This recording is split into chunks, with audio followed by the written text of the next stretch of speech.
ছাড় ছাড় ছাড় ছাড় ছাড় ছাড়। আরে কি ব্যাপার, আপনি এইদিকে নিয়ে যাচ্ছেন কেন? কি হয়েছে? চুপ চুপ চুপ ছাড়। আরে ছাড়, আপনি অফিসে যাবেন না, আপনি এখানে দাঁড়ান, 1 মিনিট দাঁড়ান। ছাড়। কি? আমি অফিসে যাব না, 1 মিনিট এখানে দাঁড়াবো? কিন্তু কেন? আমি তো কোনো কিছুই বুঝতেছি না। প্লিজ স্যার, আপনি 1 মিনিট এখানে লোকান, সব কিছু আপনি জানতে পারবেন। স্যার, আপনি একটু দিকে আগে যান।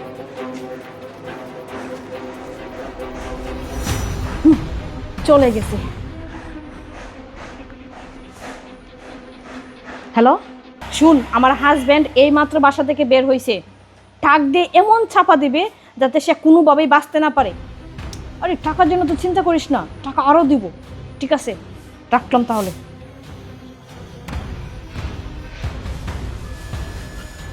ছাড় ছাড়, আপনাকে আমি কেন অফিসে যেতে নিষেধ করলাম আর কেন এখানে দাঁড়াতে বললাম, এখন সব বুঝতে পারছেন তো?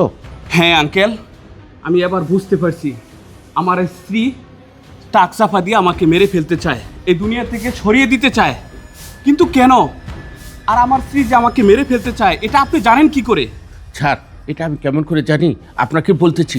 ছাড়, ম্যাডাম যখন তার বয়ফ্রেন্ডের সঙ্গে কথা বলছিল তখন আমি পাশে থেকে সব কিছু শুনছি। স্যার ছাড়, আপনার বাড়ি গাড়ি সব কিছু ম্যাডাম লিখে নেবে, তারপর ওনার বয়ফ্রেন্ডের সঙ্গে চলে যাবে।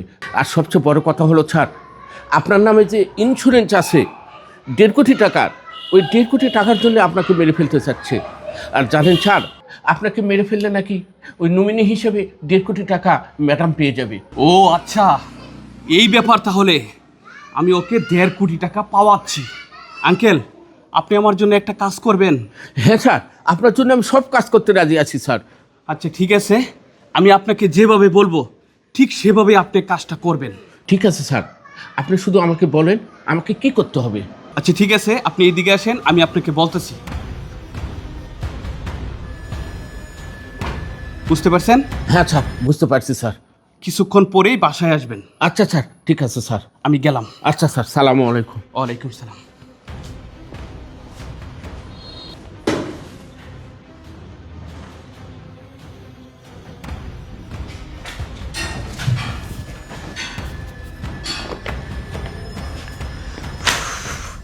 ইস, কি যে মনে শান্তি লাগতেছে।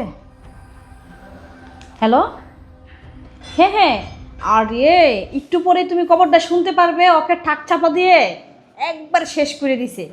আর ইন্স্যুরেন্সের কাগজ সবগুলো আমার কাছে রেডি আছে, তুমি কোনো টেনশনই করো না। 1.5 কোটি টাকা।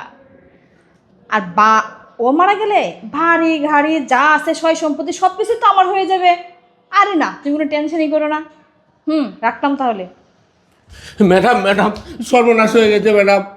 স্যার ট্রাক অ্যাক্সিডেন্টে মারা গেছে। এটা আপনি কি বলতেছেন? ম্যাডাম, আপনি যদি তার বডি দেখতে চান তাহলে হাসপাতালে যান ম্যাডাম, সব সর্বনাশ হয়ে গেছে। এটা কি হয়ে গেল? না না না না, আমি লাশ দেখতে পারবো না। আঙ্কেল, যা কিছু করা লাগে সব কিছু আপনি করেন। আচ্ছা ঠিক আছে ম্যাডাম, তাহলে আমি লাশটা বাসায় নিয়ে আসি। আপনি যা বলেন তাই করেন। আচ্ছা ঠিক আছে ম্যাডাম, আমি গেলাম। আরে কি সর্বনাশ হয়ে গেল রে। সর্বনাশ হয়ে গেল না? এই সর্বনাশের জন্য তো আমি এত কিছু করলাম। আজকে আমি কোটি কোটি টাকার মালিক হয়ে গেলাম। 1 কোটি টাকা। আর বাড়ি গাড়ি জমি জমা যা আছে সব কিছু আমার হয়ে গেল। আহা, কি শান্তি রে। এত কিছুর জন্য আমি এত দিন ধরে প্ল্যান করতেছিলাম, আজকে গিয়ে সাকসেস হইল না? এই, তুই এখনো পুরোপুরি সাকসেস হইতে পারিস নাই। তুমি? আমি এখনো বেঁচে আছি, আমি মরি নাই। তুই আমার স্ত্রী হয়ে সামান্য কিছু টাকার জন্যে আমাকে টাক চাপা দিয়ে মেরে ফেলতে চেয়েছিলি। আমার কপালটা ভালো, কাজের লোক আঙ্কেল আমাকে সব কিছু জানিয়ে দিয়েছে। আর সেই প্ল্যান অনুযায়ী আমি এখনো বেঁচে আছি। শোন, তোকে আমি পুলিশে দিয়ে দিব। থানায় অলরেডি ফোন দিয়ে দিয়েছি, পুলিশ আসবে, তোকে ক্যাম্প থেকে ধরে নিয়ে যাবে। না না না, আমি এরকম কাজ আর কখনো করবো না। প্লিজ তুমি আমাকে মাফ করে দাও। শোন, এখানে তোর সাথে আর একটা কথাও হবে না, তোর সাথে কথা হবে থানায়। আর পুলিশ ইতিমধ্যে মনে হয় চলে আসছে। শফিক সাহেব, আপনি কি থানায় কোনো অভিযোগ করছিলেন? হ্যাঁ, আমি থানায় কল করেছিলাম। আচ্ছা, কি সমস্যা আপনার বলেন তো। এ আমার স্ত্রী, এ আমাকে টাকসাফা দিয়ে মেরে ফেলতে চেয়েছিল। সব ডকুমেন্টস আমার মোবাইলে আছে, আমি আপনাকে দিচ্ছি, একে ধরে নিয়ে যান। আচ্ছা ঠিক আছে, আমার কনস্টেবল, লেডিস কনস্টেবল নিচে আছে, আমি আইসা ওনাকে নিয়ে যেতেছি, বাকিরা পরে কথা হবে। আচ্ছা আচ্ছা আচ্ছা, ঠিক আছে। আসেন, এদিকে আসেন।